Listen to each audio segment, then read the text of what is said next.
Olá, eu sou Alisson Alves e está começando mais um Não Cancele. E para começar, se inscreve no nosso canal, ativa o sininho de notificação para ficar por dentro das nossas próximas programações, curte, comenta e compartilha para os seus amigos. E na entrevista de hoje, nós temos ele que é ator, que é escritor, diretor, cantor e compositor, Mauri de Castro. Seja bem-vindo ao nosso podcast. Mauri, pode começar contando um pouco da sua história. Você que hoje se tornou imortal da Academia de Letras aqui de Goiânia e ganhou essa honra, né, tão grande aqui no estado de Goiás.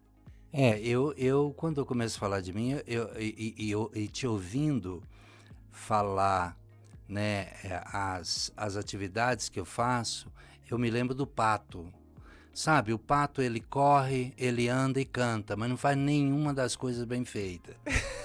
Então, mas essa questão de fazer muitas atividades foi a necessidade que eu achei durante o desenvolvimento artístico de você ampliar as suas habilidades para que você tivesse melhor preparado para o mercado, né?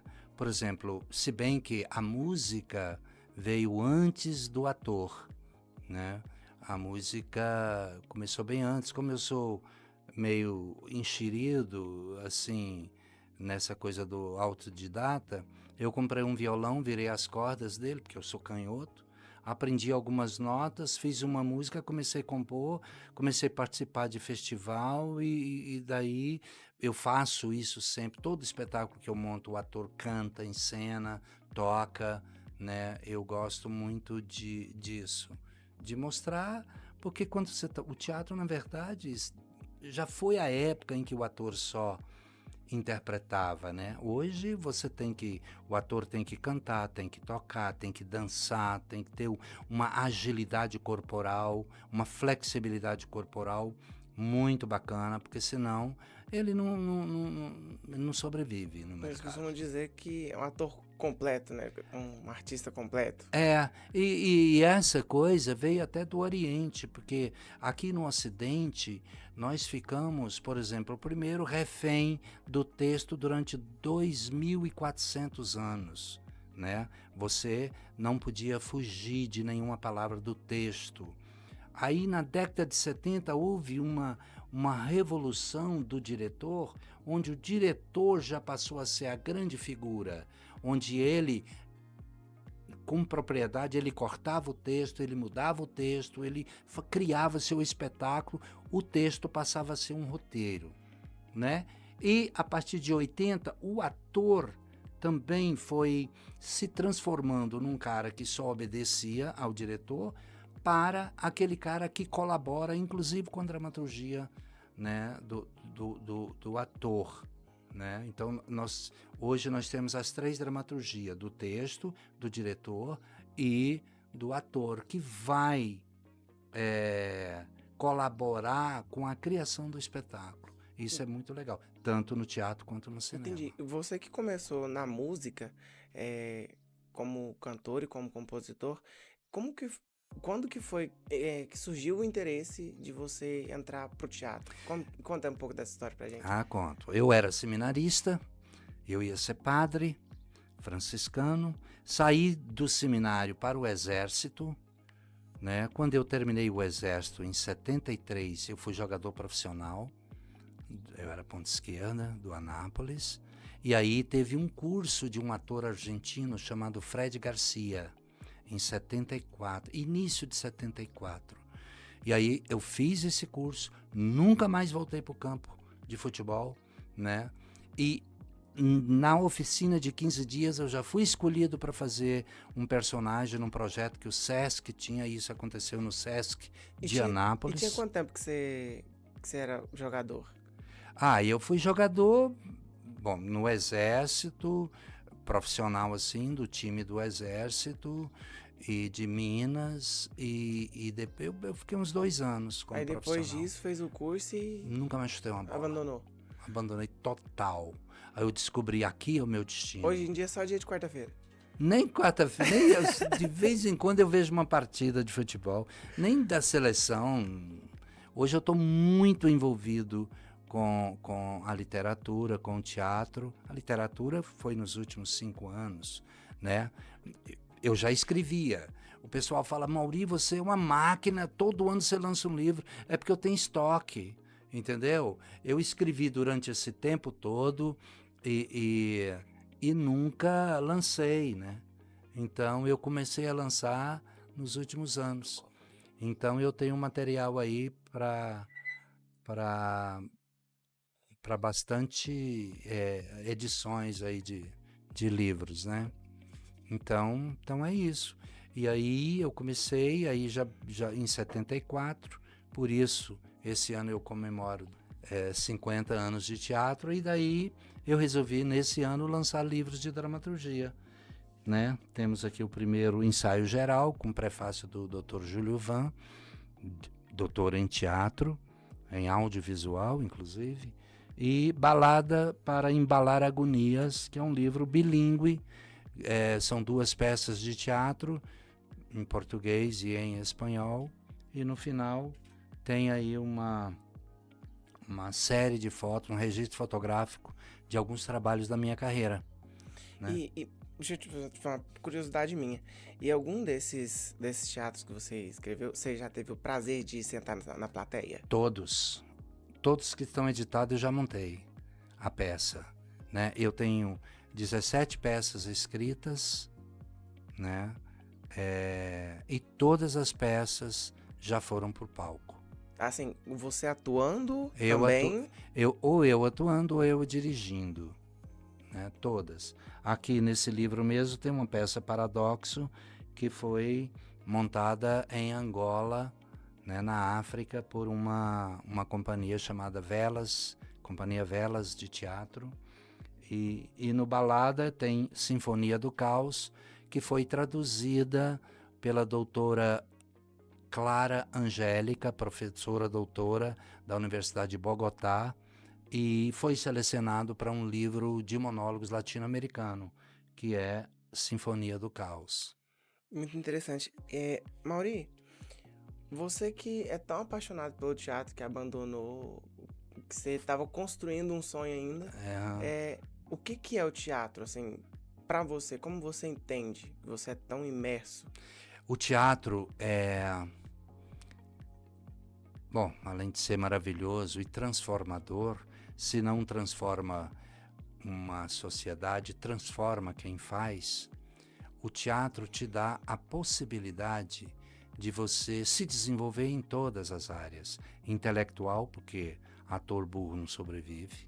Ator tem que estudar muito, ler muito, porque cada personagem que você faz, se você vai montar, por exemplo, uma peça que se passou no período da Renascença na França, você vai montar um Molière ou um Racine, né? Você tem que estudar toda a história ali da Renascença, inclusive a culinária, o que esse pessoal comia, o que esse pessoal curtia, toda a história e a literatura da Renascença, para você poder fazer o personagem com propriedade, né? Então, e o que um ator, uma atriz faz, na verdade? A gente se habilita nessa comunicação, porque o teatro, antes de ser arte, ele é comunicação visual, verbal, energética, corporal, né? Então a gente aprende a se comunicar em todos esses sentidos e depois eleva essa comunicação ao nível da arte, né? Então é por isso que, ao invés de uma briga de rua, você chamar alguém da rua para brigar, você chama um ator. Porque o ator, ele vai passar mais verdade na briga do que alguém que está realmente brigando. É por isso que, para se fazer o papel de uma prostituta, se chama uma atriz e não uma prostituta.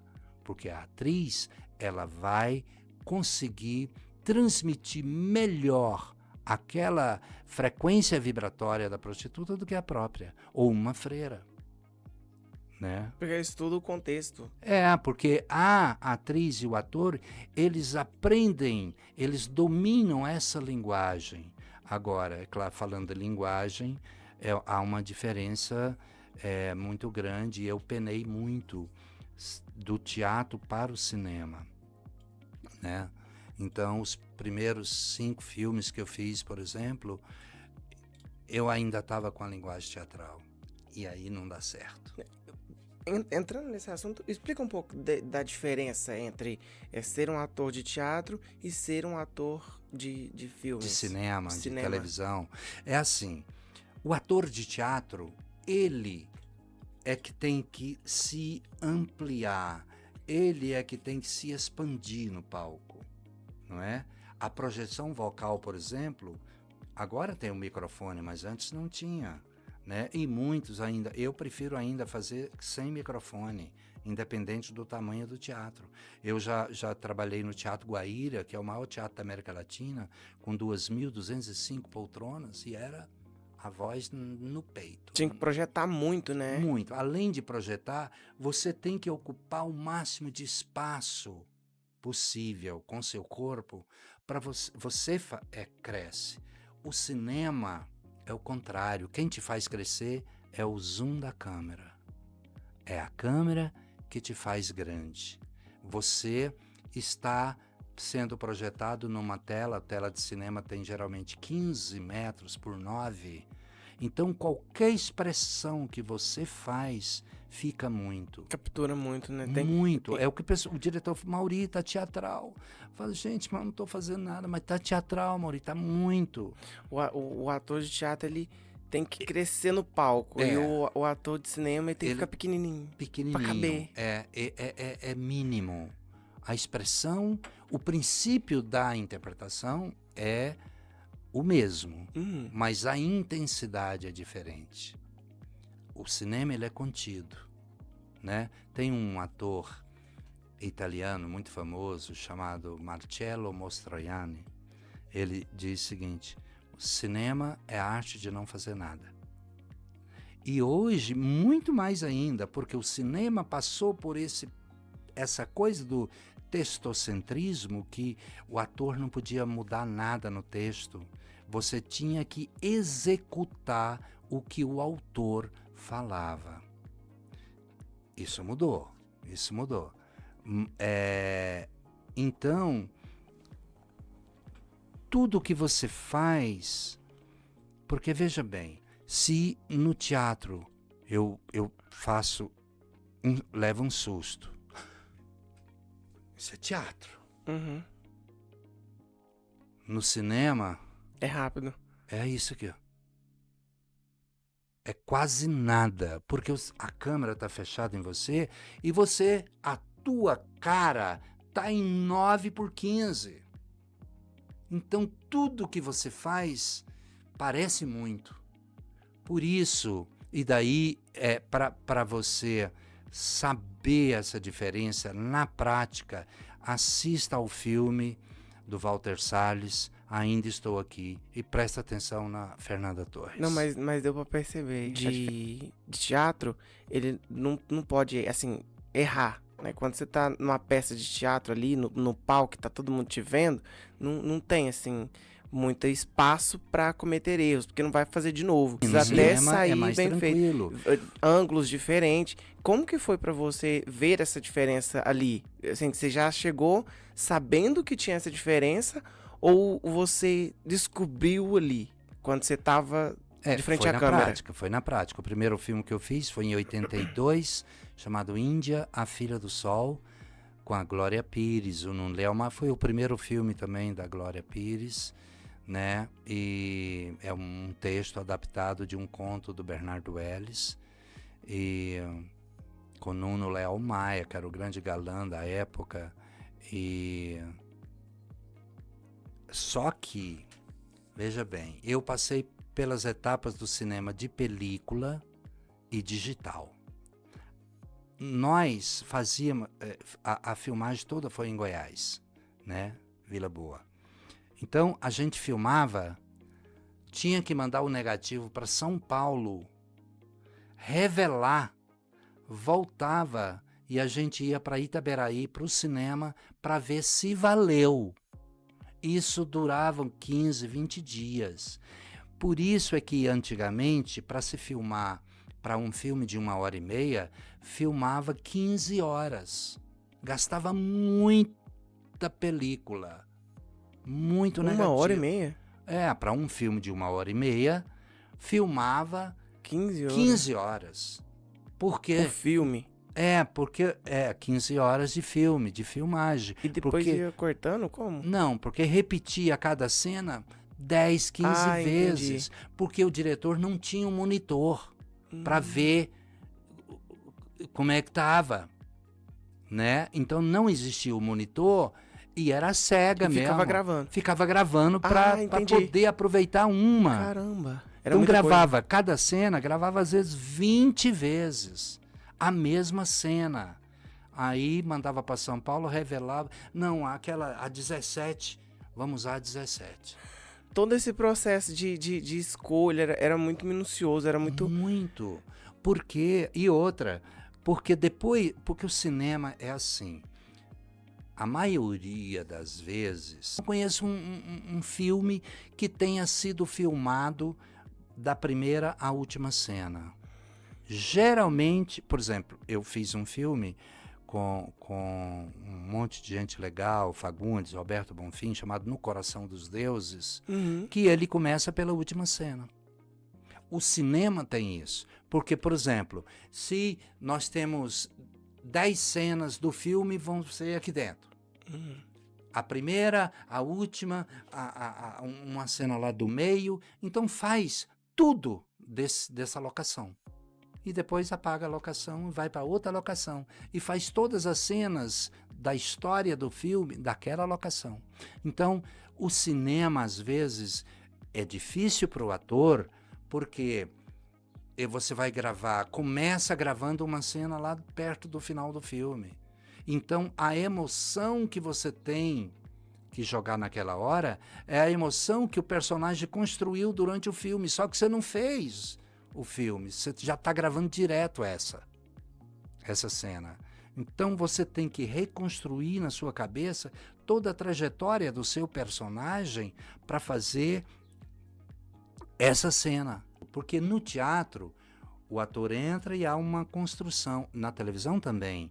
Na televisão, a construção de personagem, o ator cria, ele tem uma sinopse do personagem, ele tem uma ideia do personagem, um perfil, mas ele começa a gravar os capítulos, mas ele não sabe o que o personagem dele vai virar lá na frente. Então, ele vai construindo aos poucos o personagem, né? No teatro, não. Você ensaia 4 meses, 2 meses, sei lá, mas tem um personagem inteiro do começo ao fim.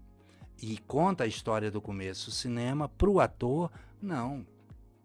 Uma cena de cama, por exemplo, que a gente olha e se excita, às vezes, com a cama, tem 15 pessoas do lado. Tem o cara da foto, tem a maquiadora que toda hora vai lá e maqueia. Tem o diretor que fala assim, isso, agora pega na orelha dele, isso, faz carinho, enfia o dedo na orelha dele, isso. É desse jeito. E você já ficou amigo da parceira que vai fazer a cena, e isso, os dois nus na cama, e a gente fica ali se acarinhando, mas de acordo com a ordem. Porque às vezes, repete aí, pega nos seios dela de novo. Não, mas dá uma abertura assim, a câmera vai fechar. Isso, vai. Não, tira esse dedo aí. Entendeu? Acontece. Você sendo hoje, né, um imortal da Academia de Letras, você como ator, como diretor, como escritor, que escreve várias peças, já dirigiu seus próprios trabalhos também, e já teve o prazer de contracenar com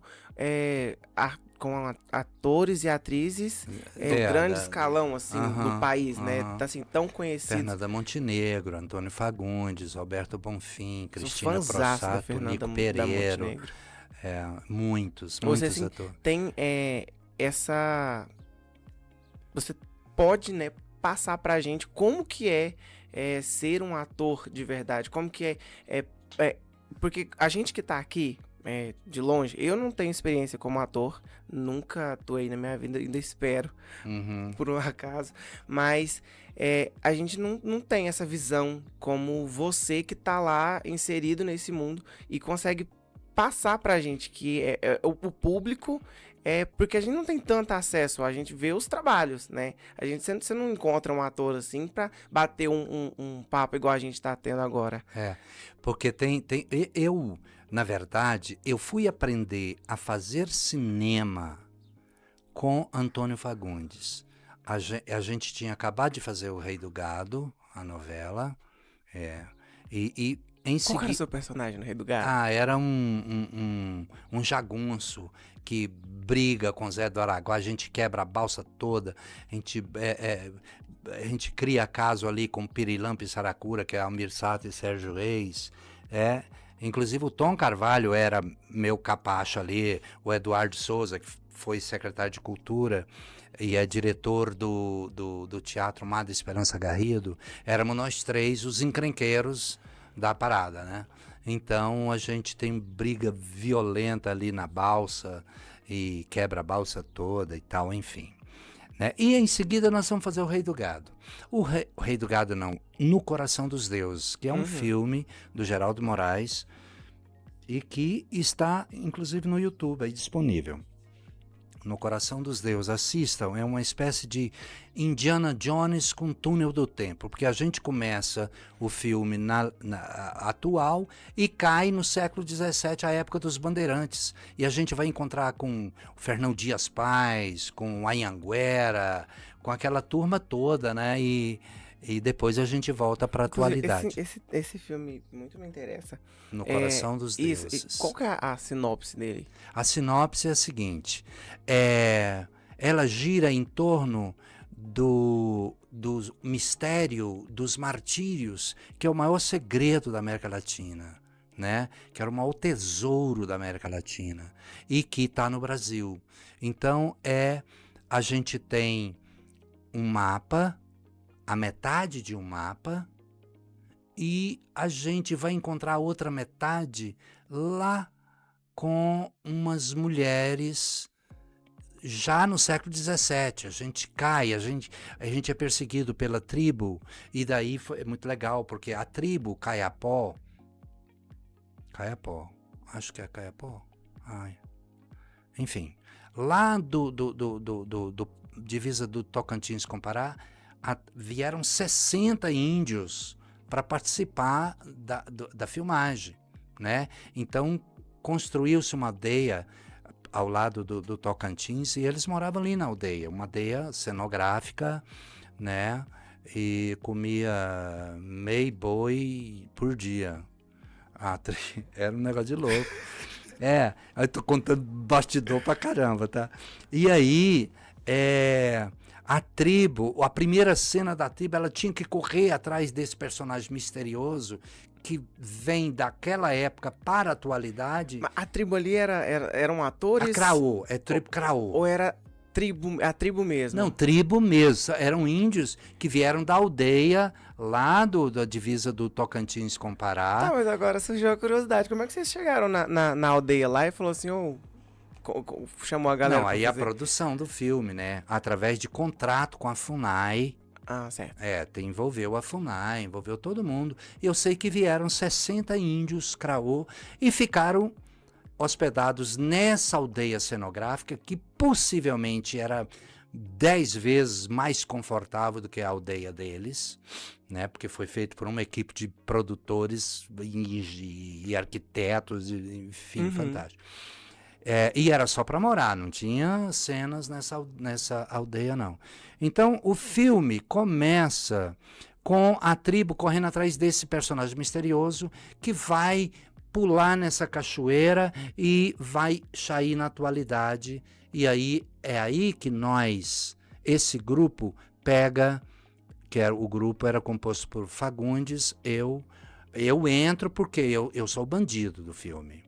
Eu faço um padre que, na verdade, é o cara que quer roubar e rouba o mapa. Entendeu? Mas eu infiltro no meio dos bonzinhos, que é Fagundes, Roberto Bonfim. Tinha Rosa Castro, que é uma atriz portuguesa, que estava no Brasil fazendo a novela da Manchete chamada Chica da Silva. Ela fez uma índia, a índia mocinha, a índia, a par romântica, né, de um dos nós, do Bruno, que era filho do diretor, ator, né, e enfim, e houve colaboração dos atores em todas as etapas do filme. Tanto que tem uma cena, quando eu sou preso, que eu sou preso pela tribo indígena, e eu vou ser jogado no Poço dos Jacarés, e que os outros desamarram todo mundo, e a única coisa que o meu personagem podia fazer é pedir socorro, né? Falei, e eu, gente, pelo amor de Deus, me solta, e eu, né? E era um improviso, isso não estava no texto. Mas na minha cabeça o personagem fazia aquilo, né? Pedia socorro. Aí, quando o diretor falou corta, todo mundo caiu na risada e falou, olha, Geraldo, você não pode matar esse personagem. O Mauri tem que ir até o fim do filme. Aí, você vê a contribuição do ator. O diretor, que era o roteirista, ele criou várias cenas até o final do filme. Mas ele ia morrer ali? Ia morrer ali, pela boca do jacaré. Mas o improviso do ator... O ator salvou o personagem. Né? Salvou o personagem. Mas é isso mesmo. Né? É essa contribuição. Gente, por exemplo, Tunico Pereira, o texto do Tunico Pereira tinha muitas falas. O Tunico Pereira chegou antes de começar a filmagem e falou para o diretor, esse meu personagem não fala. Eu falei, como não fala, Tonico? Qual o tanto de texto? E, pois é, mas ele não fala. Ele só... Ele tem um gungunado, mas ele não fala palavras. E quando deram o figurino para ele falou, não, esse figurino não é do personagem.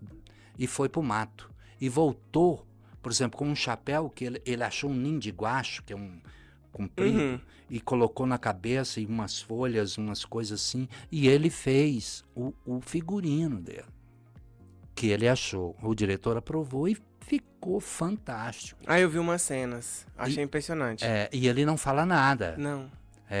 Então, essas são as contribuições que o cinema moderno, do ator, para o cinema moderno. O Fagundes mesmo, quando nós lemos o roteiro, o Geraldo, que era o roteirista e o diretor, achava que ele tinha criado um épico, uma coisa grandiosa,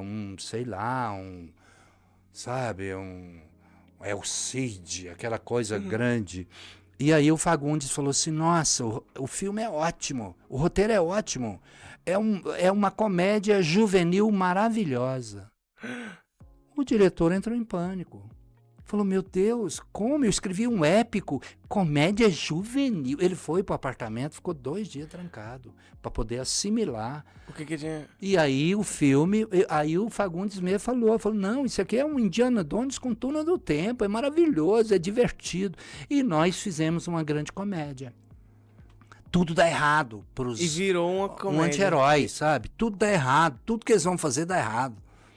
Né, a turma, né? E eu tô ali no meio da turma, infiltrado, porque na verdade eu quero roubar, eu escravizo um índio, e aí dá a coisa toda, né? Porque ele é muito divertido. No Coração dos Deuses, disponível aí no YouTube. Tá. Quando você começou como ator, você teve... Como que começou? Você começou fazendo... parte de projetos sociais? Foi. Você começou... Essa oficina que foi dada no Sesc de Anápolis, eu fui selecionado para um espetáculo. E era um projeto social chamado Teatro ao Encontro do Povo, que era feito em cima da carroceria de caminhão nas praças públicas de Anápolis. E era assim... Inclusive, eu levei pedrada. Tinha porque eu fazia ajuda de incentivo? Nada. Não, o Sesc patrocinava, né? Então, tinha dinheiro do chamado 5S, né? Sesc, Sebrae e tal, babá. E eu levei pedrada, porque o meu personagem era um cara que entregava, era época da ditadura, e o meu personagem chamava Judas, porque era o cara que entregava os caras para a Polícia Federal. Então, o público me jogava pedra. Entendeu? Então, porque eu não aceitava a maldade daquele personagem. no Coração dos Deuses também aconteceu uma coisa muito interessante. Levei minha filha para ver o filme no cinema. Ela tinha o quê? 10 anos? Não, menos, uns 8. E quando eu tô dentro do jacá, que eu vou ser jogado pro jacaré, ela me tirou do cinema, chorou tanto. E eu falei, filhinha, eu tô aqui, olha o papai aqui, que lá não faz de conta. Não, mas nem de faz de conta, eu quero ver você sofrer. E saímos do cinema, né? Lembrei, eu queria muito perguntar sobre isso. Você falou da contribuição do ator pro personagem, a construção do personagem. Você já teve dificuldade de sair do personagem? Porque tem casos, né? Tem. Tanto no exterior quanto aqui no Brasil, pessoas que entram naquela imersão tão profunda do personagem que às vezes não consegue sair. Você que tem essa experiência de atuar, de transformar um personagem, tornar ele palpável, ele real, você já teve alguma dificuldade de se perder ali? Por quê? O que essas pessoas sentem que elas não conseguem sair? Isso acontecia muito em novela. Porque a novela, por exemplo, durava 10 meses, às vezes. A pessoa se transformava, e né? Essa pessoa, essas personagens mais densas, e que ficava 10 meses naquele personagem, quando chegava a demorar um tempo para ela poder tirar o personagem. Mas como eu sempre fazia teatro, fazia humor, e cinema e tal, não dava tempo, porque mesmo terminava o filme no Brasil é curto. Filme no Brasil se gasta 8 semanas no máximo para fazer, porque a grana é pouca. Uhum. Nos Estados Unidos é que, às vezes, você filma durante 6 meses, né? Mas aqui a grana é curta, tem que fazer em 8 semanas. Né? E olha lá, às vezes 4 semanas só, né? Mas assim, de dentro de você, assim, não. Na sua visão, o que você acha que acontece com essas mentes? Você acha que é algo psicológico dessas pessoas? Eu acho que é assim, porque aí nós vamos entrar na teoria da interpretação. Isso aí. Entendeu? Aí é pano pra manga, né? A gente pode fazer um podcast só sobre as teorias da interpretação. Porque tem tem o Stanislavski, que é um russo, que é o maior nome do teatro do século XX, que ele criou um sistema de interpretação, de trabalho de interpretação, que alguns atores de Hollywood seguem, entendeu? E que é o quê? É o uso da memória afetiva para você realizar uma determinada cena. Por exemplo, Marlon Brando, que foi um dos maiores atores de Hollywood, conta que uma vez ele tinha que fazer uma cena em que levava um choque. Mas ele nunca tinha levado um choque. Então, ele buscou esse recurso da memória emotiva. O que é memória emotiva? É você buscar, em algum momento da sua vida, uma coisa que aconteceu que fosse semelhante a um choque. Uhum. Né? Então, ele nunca tinha levado um choque, mas ele lembrou de uma vez que ele foi tomar banho e achou que a água estava quente, a água estava gelada. Quando a água caiu no corpo dele, ele teve uma reação de choque. E aí ele usou essa lembrança, essa memória afetiva ou memória emotiva para realizar a cena, né? Então, o cara, por exemplo, no teatro, encontra a mãe morta. Pô, mas eu não perdi minha mãe, eu nunca... Mas em que momento da minha vida eu senti uma dor equivalente? Foi quando meu cachorrinho foi atropelado, morreu. Cara, aí ele tem que buscar na memória. Isso é um recurso que nem é mais utilizado. Uhum. Quer dizer, aliás, desse recurso foi que um psicólogo chamado J.L. Moreno criou o psicodrama lá nos Estados Unidos. Então, por isso que a questão da interpretação. Porque você não é o personagem. Você jamais vai incorporar o personagem. Tem que entender que o personagem. Tem que entender que o ator é um advogado de defesa do personagem, não é o personagem. Ele é um representante junto aos jurados, que é o público. Então, por isso que quem faz o Hitler defende o Hitler. O Hitler só podia fazer isso que ele fez, que o meu personagem fez, né? Isso defendendo o personagem. Então, essa é uma questão que nós vamos ter que citar o Zeame lá no Japão, vamos ter que citar o Stanislavski, vamos ter que citar o Meyerhold, vamos ter que citar o Bertolt Brecht, o Grotowski, Antunes Filho. Aí, o que esses caras discutiam em termos de teoria da interpretação, de preparação do ator para fazer um personagem. Hoje, nós sabemos, e eu sempre fui eu nunca fui o personagem, e ninguém é. Porque você acha que a pessoa, ela começa a acreditar que ela é aquele personagem, ela tem uma confusão mental e ela tem um desvio de conduta aí. Desvio de conduta não, ela tem um embaralhamento psicológico. Ou porque ela gosta tanto do jeito que aquele personagem se transforma e tudo. Que ela passa a agir como se fosse o personagem. Porque ela acredita na cabeça dela que ela deu vida a esse personagem. Então, você acha que há uma relação aí? Há um embaralhamento psicológico aí violento. Porque, de sã consciência, nenhum ator, nenhuma atriz se transforma no personagem e começa a agir porque assim, a pessoa, de sã consciência. A pessoa se perde, né? Porque acreditando que eu dei vida a esse... Não, mas não é nem da vida, eu fui esse personagem. Eu fui esse personagem, ele é real. Mas será que sou eu? Será que sempre fui eu? Porque veja bem. E eu não sabia? Se o ator incorporasse o personagem, o Hamlet, feito em Nova York, seria tão bom quanto o feito na Rússia, ou feito em Goiânia. Mas não é o Hamlet que é bom, é o ator. Eu gostei mais do ator fazendo o Hamlet lá de Nova York. Entendeu? Por quê? Porque o ator é super preparado. Porque se fosse incorporação, era o Hamlet que estava agindo no corpo do outro. E por um acaso ele não existe. Ele não existe, ele é abstrato. O personagem é um ser abstrato. Você, através do estudo intelectual do texto, você vai descobrindo nuances do personagens e o personagem está lá. E quanto mais você aprende sobre o personagem e se prepara corporalmente, intelectualmente, mais o personagem vai se aproximando, sabe? Mas ele não incorpora. Então, é aí onde que a gente entra numa outra curiosidade minha. Porque toda entrevista que você vê de ator, eles falam, eu descobri o personagem assim, não sei o quê, e vai descrevendo como que o personagem é.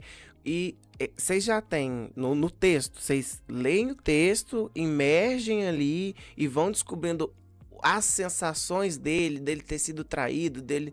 Não sei. Muita coisa. E outra... E ao decorrer do tempo, vocês pegam o texto assim, não, já... através do texto, e você, depois de dissecar seu personagem, e aí você disseca seu personagem do ponto de vista, por exemplo, esse meu personagem tem 50 anos.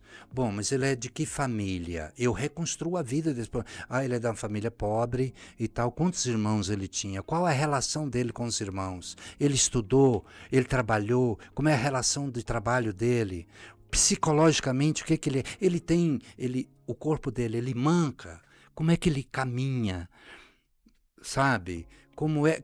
Que traumas que esse personagem teve. Essa fala aqui dele denota que ele é traumatizado com isso. Mas em que momento da vida dele ele teve esse trauma? Como é que foi? E isso é construção de personagem do ator. Para quê? Para que a hora que você disser a frase, você diz com propriedade. Eu sei por que ele está dizendo isso. Porque...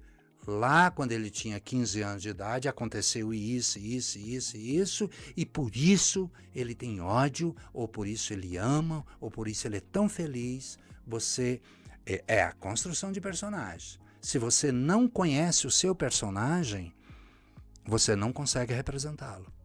É como um advogado. Se o advogado não souber todas as coisas do cliente, ele não vai poder representá-lo bem.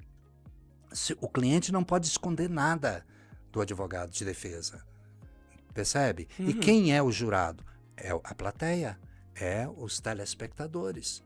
Por isso eu tenho que conhecer tudo, o psicológico, o social, o econômico, o sexual, enfim, do personagem, né? Para eu poder representá-lo com propriedade e convencer o jurado, que é a plateia, que o personagem só podia fazer aquilo que ele fez. Voltando a gente falando dos seus trabalhos, você trabalhou com o Chico Anísio? Você chegou a trabalhar com ele na escolinha? Com o Chico.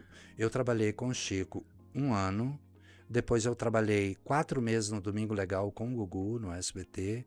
Aí o Carlos Alberto, isso foi com a dupla Vira e Mexe, né? Uma dupla satírica que nós criamos dentro de um espetáculo de teatro e gravamos um clipe chamado Me Arde Oi, que é uma sátira que a gente fez da música We Are The Road, né, do Michael Jackson, e a gente imitava todos aqueles personagens do clipe da África, e o Chico Anísio nos contratou para a escolinha. Aí depois nós fizemos 4 meses de Domingo Legal, e aí o Carlos Alberto arrastou a gente para a praça e ficamos 1 ano e meio fazendo a abertura da praça com paródia, né? Fora aí as participações de Faustão, de Jô Soares. O Jô, nós fizemos quase um programa inteiro com ele. Era para fazer um bloco, ele fez 3 blocos, ele não deixava a gente ir embora. Ia puxando assunto, Eu assisti um pouquinho da entrevista de vocês Jô. com o Jô. E você, sendo ator, compositor, cantor, o que você, assim, na sua visão, você se identifica mais? Você fala, eu sou melhor nisso.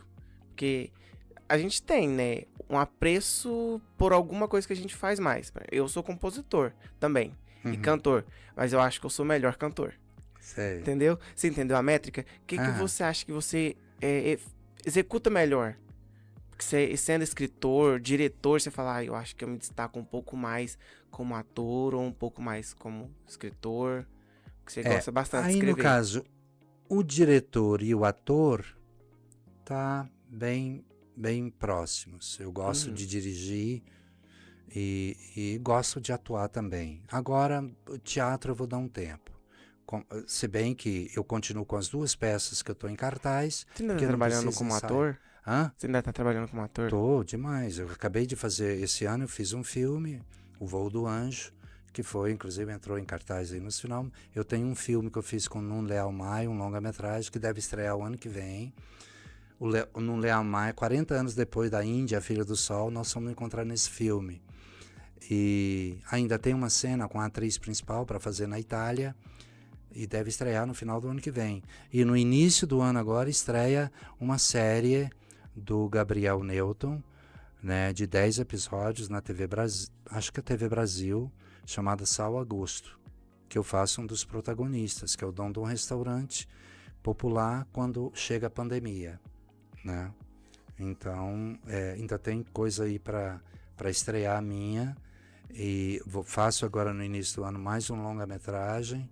Amanhã e depois eu estou participando de um curta-metragem, né? E é assim, não para, né? Eu gosto muito de ser ator de cinema, de audiovisual. Mais do que o teatro. Sabe por quê? Porque eu vou lá, faço o trabalho. Por exemplo, eu vou fazer esse curta. 1 dia de gravação, ou no máximo 2.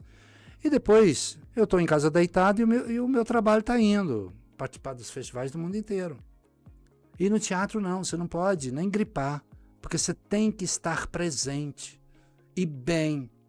Você não pode ter nada, você tem que estar com a energia, porque a plateia vai sair de casa para ir lá no teatro te ver. Então você não tem direito de gripar. E durante 50 anos eu acho que eu já paguei meu karma. Já, foram ininterruptos. E eu sou muito exigente comigo. Por ser autista, eu sou muito rigoroso. sabe? Eu tenho hiperfoco, eu tenho que eu ensaio todo dia a peça toda, eu sei todos os textos de todos os personagens, porque eu tenho que ensaiar nem que seja sozinho. Entendo. E qual dos seus trabalhos te orgulha mais? O teatro me levou para o cinema e para a televisão, né? Então, e cada um que você faz, o teatro eu só tenho, caramba, o teatro me deu tudo que eu tenho hoje, né? Principalmente a abertura para a televisão e para o cinema. Eu vou completar o meu 14º, né? São 14 longa-metragens que eu participei nesse ano, e peças são mais, entre direção e atuação, são mais de 200 peças. Nas relações, tenho essa curiosidade também, nas relações entre atores, você já, conta alguma história pra gente, você já se tornou um grande amigo de algum ator, ou você não gostou de alguém, ou você já se apaixonou num palco, ou então durante uma atuação? Ou sempre foi muito profissional, assim? Olha, isso sempre acontece. Quando você fica muito tempo trabalhando com uma pessoa que está ali todo dia, toda semana se encontrando, tudo, entendeu? Isso sempre rola, né? Por isso que as novelas de 10 meses sempre tem namoros e às vezes casamento que começam ali, dentro da novela, dentro do trabalho, né? É uma tendência, porque como você está muito mais convivendo, muito mais com essa pessoa do que com outras pessoas fora, né? Você acaba se envolvendo. Já aconteceu. Fala um pouquinho desse seu novo filme, que ele já foi lançado? O Voo do Anjo. O Voo do Anjo foi lançado, que eu fiz com Otton Bastos e o Emílio Neto. São de novelas da Globo. O Otton Bastos com seus 91 anos. E uma das cenas nossa, o diretor falou assim, eu faço o dono do Hospital do Coração, e ele é internado, ele é amigo pessoal do médico, ele é internado, e numa das cenas onde eu vou ao apartamento lá, né, conversar com ele e tal, sobre alta ou não, então o diretor falou, olha, improvisem, fica à vontade, Mauri, você é um médico que está dando a última, uma das olhadas e diagnosticando o seu paciente, que é amigo seu, e então fica à vontade. E a gente fez um improviso maravilhoso, né? Hoje, esse filme que eu vou fazer amanhã e depois, os diálogos são todos improvisados. Você só tem a descrição da cena e a ação da cena. O texto é para cada um criar na hora. Então, amanhã vai ser um exercício de improviso, de texto maravilhoso. Você já fez alguma coisa parecida ou está sendo assim, sua primeira experiência? Muito no teatro, né? O teatro você faz muitas cenas de improviso. Tem por exemplo, um tipo de direção em que, criado lá pelo Stanislavski, tá? Esse russo, que você induz não entrega o texto para o ator. Você não começa com improvisação. Só que você vai fazendo a improvisação dentro do texto. Mas ninguém, só eu, que sou o diretor, conheço. Então, olha, vamos criar essa situação aqui. Então, sei lá, o cara vai fazer um podcast com outro e de repente o cara que está, o entrevistado é um assassino encomendado para matar o entrevistador. Então vai rolar, entende? Eu dou a situação e os atores improvisam. Isso chama análise ativa. É uma forma de dirigir. E quando você entrega o texto, eles já sabem todas as falas. Porque você vai induzindo eles a improvisar as falas, e que são as próprias palavras do texto, só que eles não sabem. Então, quando você entrega o texto para o ator, fala, cara, o espetáculo está pronto. né? Não tá, claro, falta... Mas 50% do espetáculo tá pronto, sem o ator saber. E atualmente você acompanha, assim, o mundo da cenografia? Como que foi tendo esse avanço nas formas de atuar, nos temas que estão sendo debatidos? Sim. Você acompanha? Como que é esse seu acompanhamento? Isso é o seguinte, na verdade, se você pegar os Você assiste filmes... televisão, você vê os programas, os filmes, Televisão os aberta streams, quase porque não hoje em dia tá tudo em vejo. stream, né? Televisão aberta quase não vejo. Eu vejo muito nas plataformas, né? Filmes, bastidores, né? Então, mas cara, houve toda essa mudança, porque o cinema é muito dinâmico, né? Tanto que o roteiro não é considerado literatura. Por quê? Porque ele é apenas um roteiro, é um ponto de partida. A cenografia interfere, o editor interfere, o ator interfere, o diretor, o iluminador, todos os profissionais do cinema, que são muitos, é uma arte coletiva, todos eles fazem intervenções no roteiro. Trabalham para a criação de Exatamente, né? E o ator é um elemento, e nem é o mais importante.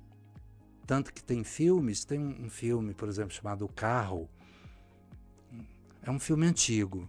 O carro era... A gente morria de medo do carro, e o carro não tinha motorista. Era o demônio que era o motorista. Só que não existia. E o carro perseguia uma pessoa. E a estrela era o carro. A estrela era o carro. E você morria de medo do carro. E não tinha... E, poxa, olha só o que é capaz. Mas por quê? Por causa da posição da câmera. Veja bem, nos Estados Unidos eles fizeram um teste assim, para mostrar que o ator não é o principal elemento do cinema. Então, eles pegaram um cara de rua. Vem cá, tá, vamos ali, vamos fazer um negócio ali. Chegou lá, colocou o cara diante de uma mesa e um prato de comida. Aí falou pro cara, olha pro prato de comida, só olha. Aí colocou uma iluminação específica, uma câmera que tinha um traveling, então a câmera corria assim, aí fechava no cara. Aí tiraram o prato de comida, colocaram uma criança. Falaram, olha aí. Mudaram a luz, mudaram a posição da câmera e tal, papá, né? E aí chamaram especialistas, críticos, para avaliar o ator. Veja bem, o cara não era ator. O cara só olhava, não tinha expressão nenhuma. E a plateia falou, cara, esse ator aí é bom demais, porque olha com que velocidade ele tá olhando para a comida, ele tem uma semana que ele não come, e olha com que ternura ele fica olhando para o bebê. Ele não mudou nada, foi a câmera, o ângulo e a iluminação e a música, porque quando bota uma música muda. Porque é vibração, né? Transmite, faz a pessoa então, ativa as emoções. Uma fala com você em close, ela tem um sentido. Se essa fala for com a câmera te pegando de lado, ela tem outro sentido. Outro sentido. E dependendo da música, muda tudo. Percebe? Porque tem a luz, tem a iluminação, tem o movimento de câmera, tudo da imagem, tudo interfere. Então o ator é apenas um elemento. Eu gostei de um provérbio inca que dá para aplicar em todas as áreas, inclusive nesse papo que a gente está tendo, que é o seguinte: tudo é importante, nada é importante demais. Entendeu? Tudo é importante, mas nada é importante demais. Você tem Você já recebeu algum hate? Hoje em dia, o que a galera chama de hate é alguma crítica que te deixou, que você não gostou, que você não concordou, Ou então alguma coisa que o seu público não gostava de algum personagem ou de alguma atitude sua? Cara, eu sou privilegiado nesse sentido. Não me lembro de uma crítica assim que já tive, pode ser crítica dentro do trabalho. Por exemplo, bronca de diretor de você ir para casa e falar, não vou mais fazer isso. Entendeu? Uhum. Então, nesse sentido, sim. Porque todo o trabalho... E você pega diretores que são completamente neuróticos. Eu já assisti uma direção em que o diretor arrancava o sapato e jogava na cara da atriz.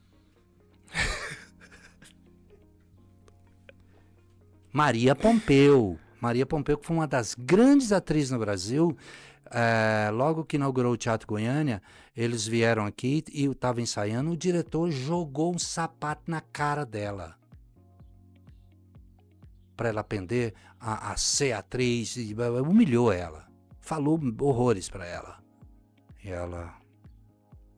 E ela já era atriz veterana da Globo. E o cara... Então você encontra diretores muito doidos. Marcos Fayad mesmo era um diretor assim. É um tipo de hate, né? Eu não entendo essa linguagem aí. Mas os maiores prêmios que eu já ganhei, eu ganhei 6 prêmios de melhor ator em festivais nacionais de teatro e 3 de direção. Para mim, eu considero o maior prêmio, duas situações que eu considero grandiosas na minha carreira. Foi quando um dos grandes diretores de teatro de São Paulo, inclusive é o diretor, até hoje, favorito do Antônio Fagundes, quando ele disse, numa crítica do espetáculo que eu estava fazendo, ele disse o seguinte: Mauri de Castro é genial, Procópio Ferreira também era. Aquilo para mim foi ser comparado com o Procópio Ferreira, o pai da Bibi Ferreira. Caramba, aquilo para mim, né? E a outra foi quando a gente fez a abertura do Festival Nacional de Teatro do Sesc em São Paulo, e que o Antunes Filho pediu que eu fosse encontrá-lo. O Antunes Filho era, na época, o maior diretor de teatro do Brasil, né? E ele marcou uma entrevista comigo. No dia seguinte eu fui e ele me convidou para fazer uma peça com o Raul Cortez, que ele estava montando, chamada A Hora e a Vez de Augusto Matraga, um texto do Guimarães Rosa.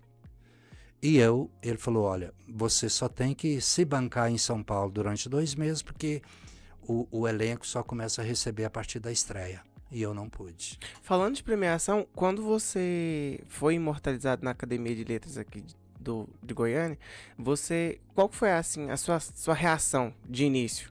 Você esperava? Não. Você tinha Não. pensamento de, Não, eu não esperava, embora tivesse feito a inscrição, né, a pedido de amigos acadêmicos, porque senão não teria feito. E foi uma surpresa eu sinceramente, ter sido eleito e com a quantidade de votos que eu fui eleito, né? Eu tive 3 vezes mais votos do que o concorrente. Mas de tudo isso, sabe o que eu acho? Eu acho assim, tanto no teatro, como no cinema, como na TV, como na literatura, a diferença minha para quem está começando é só o ponto da estrada. Não tem diferença nenhuma entre quem está começando a escrever e eu que já escrevo. Essa pessoa que está começando a escrever pode, inclusive, ser muito melhor que eu, e deve ser. Então, eu acho desnecessário pensar que você é alguma coisa a mais do que alguém que está começando a carreira. A gente só está em pontos diferentes da estrada, em qualquer lugar. Mauri, você que tem uma história com a dupla Vira e Mexe, né, que criou e teve, assim, contato com pessoas grandes e fez alguns programas, como o programa do Jô, Você já pensou em fazer alguma releitura, em dirigir 2 atores para fazer semelhante? Ou você arrumar alguma outra pessoa como dupla para fazer de novo? O que você pensa a respeito disso? Já pensou em fazer uma releitura? A dupla Vira e Mexe, ela veio num momento que foi surpresa para todo mundo, inclusive o próprio nome da dupla. Porque ela nasceu dentro de uma peça que eu estava dirigindo. A dupla, o ator saía de cena e tinha que trocar de roupa e voltar. E aí dava um buraco, né? A gente chama de buraco na cena. Aí eu chamei o Jorge e falei, Jorge, vamos criar uma dupla caipira aqui e analisar o sistema político do ponto de vista do caipira. E criamos a dupla Zé Capanga e Mané Cabaça na peça. Mas daí, naquela noite, eu sonhei com a dupla cantando por uma multidão, até com figurino invertido, que era. E aí eu chamei o Jorge pra gente fazer. E aí, só que a gente não queria fulano e ciclano, a gente queria uma expressão que todo mundo já falasse, né? E aí a gente encontrou Vira e Mexe. Porque vira e mexe, sempre tem alguém falando vira e mexe, né? No Brasil inteiro. E aí a gente começou, o estúdio Barra, né, do Marcelo e Rinaldo entraram como sócios, né? A gente fez um trio de investimento aí nessa... E fizemos o clipe, imitando os personagens lá do clipe do Michael Jackson. A TV Anhanguera mandou para a Globo, Chico Anísio viu. 15 dias depois do lançamento nosso aqui em Goiânia, a gente já estava contratado para a Escolinha de 92. Agora, de lá para cá, o humor mudou muito. Eu teria o maior prazer se surgisse uma dupla que quisesse uma orientação, não é nem direção, mas uma supervisão, talvez, sei lá, uma assistência, qualquer coisa assim nesse sentido, para fazer esse humor, que é um humor sem malícia, sem palavrão, entendeu? Um humor ingênuo, porque eu acho que ainda cabe, porque as pessoas ainda têm dentro de si a lembrança do humor que se fazia antigamente, que era um humor simples e que todo mundo ria, entendeu? E eram não coisas precisava... inusitadas que aconteciam, né? Hoje em dia, eu participei dessa visão de humor. Eu via transição para um humor onde que hoje em dia, se não falar palavrão, até pornografia mesmo, não muda. Tudo é pautado em cima. Exatamente, né? Você acha que teria alguma dificuldade da galera aceitar? O público mudou muito? Eu acho que o público muda porque quem veio falando mudou, entendeu? Mudou de cima para baixo. Não que o público tenha deixado de gostar do humor ingênuo, mas é igual uma rádio que só toca um tipo de música, massifica tanto aquilo que o público passa a ouvir, às vezes nem é que gosta, mas é o que tem para ouvir, né? Isso aconteceu com o próprio advento do sertanejo. É um negócio que vai sendo enfiado goela abaixo, né? Porque a origem do advento do sertanejo foi o êxodo rural. Por exemplo, as pessoas vieram do campo para a cidade. Chegaram aqui, eles queriam ouvir o que eles ouviam lá no interior. E começaram a pedir para a rádio esse tipo de música. E a rádio viu que aquilo funcionava, que o público estava pedindo. E aí o sertanejo se industrializou, né? Porque essa mudança, essa grande revolução que teve, né? Exatamente. E aí virou uma indústria mesmo de business e de grana e as montagens todas hoje. Eu tive uma amiga que ela falou, Mauri, todo final de ano eu passo um mês lá em Portugal com meu filho e me levaram para uma boate. Vamos divertir e tal, me levaram para uma boate. Cheguei lá, Mauri, só tinha sertanejo, eu saí da boate. O que tocava na boate de Portugal era sertanejo, era Jorge Mateus, era Leandro Leão. Eu falei, pelo amor de Deus, ela veio embora. Ela saiu da boate, assim, saiu da boate. Falou, não saí de Goiânia para escutar Zezé de Camargo aqui em Portugal, cara. A gente tá partindo já pro finalzinho. Eu gostaria de fazer uma última pergunta. Sim. Você que é escritor, pensa em escrever uma autobiografia de você mesmo? Eu tenho alinhavado, aliás, o grande assédio. Já tá em produção. Vem aí? O grande assédio que eu estou sofrendo agora nesse instante, por parte de alguns diretores, é que eu monte um monólogo falando sobre a minha carreira, e tem muita coisa engraçada e tal, mas está alinhavada eu chamo de autobiografia não autorizada, porque eu digo coisas que eu não gosto e devo me processar por causa disso. Então olha, a gente faz um momento de consciência. Eu mais eu. É o último bloco do programa. Onde que eu vou ser a sua consciência e eu vou sussurrar palavras e você diz o que você vem à sua mente, tá? Pode ser um conceito, não precisa ser apenas uma outra palavra. Vamos começar? Vamos. Sentimento. O sentimento, eu acho que é aquilo que brota do seu coração com relação a qualquer coisa externa. Apego. Apego é o pior que uma pessoa pode ter. Apego de coisas, inclusive de pessoas e de matéria. Segundo o Buda, o apego é a grande causa do sofrimento humano.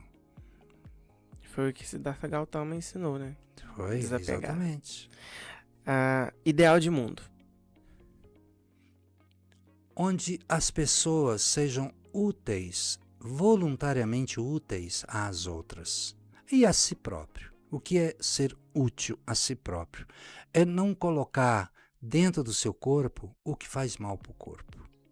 E o que é ser útil aos outros? Vibrar bem para todas as pessoas e compreender que cada pessoa está num estágio evolutivo diferente. Por isso, as motivações que levam as pessoas a praticarem o que nós chamamos de mal, mas que para ela é o estágio evolutivo dela e ela vai fazer aquilo. Um dia ela vai ser uma pessoa com uma consciência elevada, sua frequência vibratória elevada, e aí ela não vai mais fazer aquilo. Mas nós temos que compreender que é o estágio evolutivo de cada um. Nós só agimos de acordo com o nosso estágio evolutivo. Nossa, eu repito tanto isso para os meus amigos, ai meu Deus. Eu repito muito isso para os meus amigos, eu falo muito sobre isso também, sabe? Eu gosto muito disso. Ilusão. A ilusão também é um grande mal, né? O Oriente chama de Maya, né? Maya é falta de conhecimento. A Maya, a ilusão, ela está muito ligada ao não conhecimento de alguma coisa, né? Motivação. Motivação é tudo, que é também causada pelo estágio evolutivo que você tem. Nenhuma pessoa evoluída é motivada a fazer o mal. Nenhuma pessoa evoluída é motivada a prejudicar alguém. Medo. Medo, às vezes, é um alerta.